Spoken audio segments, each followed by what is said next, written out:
తదుపరి కర్కాటక రాశి. ఈ సంవత్సరము కర్కాటక రాశి వారికి ఆదాయం 2, వ్యయం 11, రాజపూజ్యం 4, అవమానం 7. కర్కాటక రాశి వారికి ఈ సంవత్సరము మిశ్రమ ఫలితాలే గోచరిస్తున్నవి.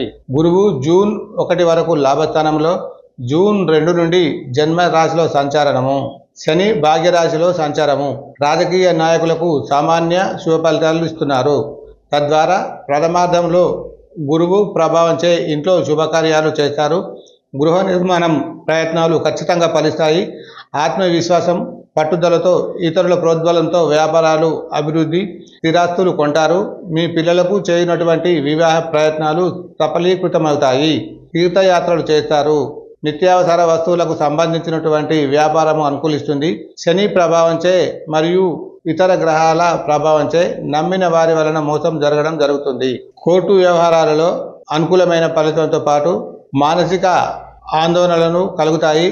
ఆర్థిక పరమైనటువంటి కోర్టు కేసులు పునరావృతం కావడం వలన తీవ్ర మానసిక ఆందోళనకు గురవుతారు. ఆర్థిక పరమైనటువంటి షూరిటీ కావచ్చు, జమానత్ విషయం కావచ్చు, ఇతర ఏవైనా పత్రాలలో సంతకాలు పెట్టడం వలన కావచ్చు, భూ కబ్జా విషయంలో కావచ్చు, జోస్యం చేసుకోవడం వంటి ద్వారా సమస్యలు తలెత్తే ఆస్కారాలు మెండుగా ఉన్నాయి. శుక్ర కేతు గ్రహాల ప్రభావంచే డిసెంబర్ నుండి ఆరోగ్య విషయంలో జాగ్రత్త.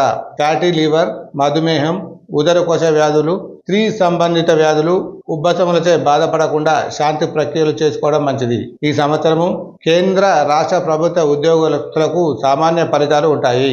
దూర ప్రాంతాలకు ప్రమోషన్చే కూడినటువంటి బదిలీలు ఉంటాయి. అనవసరమైన విషయాలు అధికారులచే మరియు పాలకులచే వారి యొక్క ప్రోద్బలం వలన కొన్ని పనులకు మీరు బాధ్యత వహించవలసి వస్తుంది. రాజకీయ నాయకులకు ఈ సంవత్సరము అనుకూలంగా ఉన్నప్పటికీ ప్రజలచే విశ్వాసం కోల్పోకుండా జాగ్రత్త వహించవలసిన అవసరం ఉంది.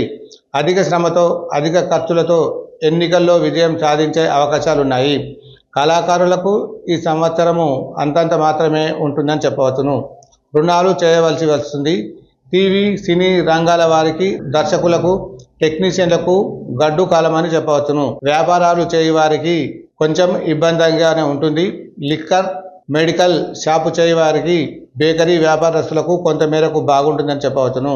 గృహ నిర్మాణము సంబంధించినటువంటి మెటీరియల్ వ్యాపారస్తులకు మందగొండిగా సాగుతాయి. జైంట్ వ్యాపారాలు అనుకూల ఉండదు. వ్యవసాయదారులకు 2 పంటలు బాగా పండుతాయి. వరి పంట, పత్తి, తృణధాన్యాలు ఫలిస్తాయి. చేపలు, చెరువుల వ్యాపారస్తులకు అనుకూలంగానే ఉంటుంది. పౌల్ట్రీ రంగం అనుకూల వాతావరణం ఉంటుంది. ఈ సంవత్సరము విద్యార్థులకు కష్టపడి చదివినట్లయితే విద్యలో రాణిస్తారు. అన్ని రకాల అర్హత పరీక్షల్లో విద్యను సాధించడానికి చాలా కష్టపడి చదవాల్సిన అవసరం ఉన్నది. మీరు కోరుకునే కాలేజీలో సీట్లు లభించడానికి చాలా కష్టపడి చదవాల్సిన అవసరం ఉంటుంది. ఈ సంవత్సరం స్త్రీలకు రాజకీయాలలో రాణించే అవకాశాలున్నాయి. దొంగల భయము, ఆభరణాలు కోల్పోవడము, అనూహ్యమైనటువంటి ప్రమాదాలు, కుటుంబ కలతలు ఉంటాయి. ప్రభుత్వ ఉద్యోగస్తులకు ప్రమోషన్లతో కూడినటువంటి బదిలీలు ఉంటాయని చెప్పవచ్చును. వివాహం కాని వారికి వివాహం అవుతుంది. నవంబర్, డిసెంబర్లో అనుకూలంగా ఉంటుంది. గృహదోష శాంతి ప్రక్రియల ద్వారా కొన్ని శుభ ఫలితాలు ఉంటాయి.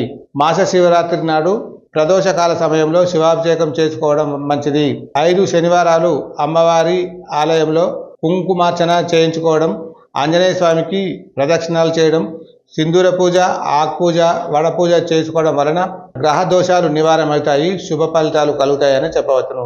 శ్రీ శుభం పూజ.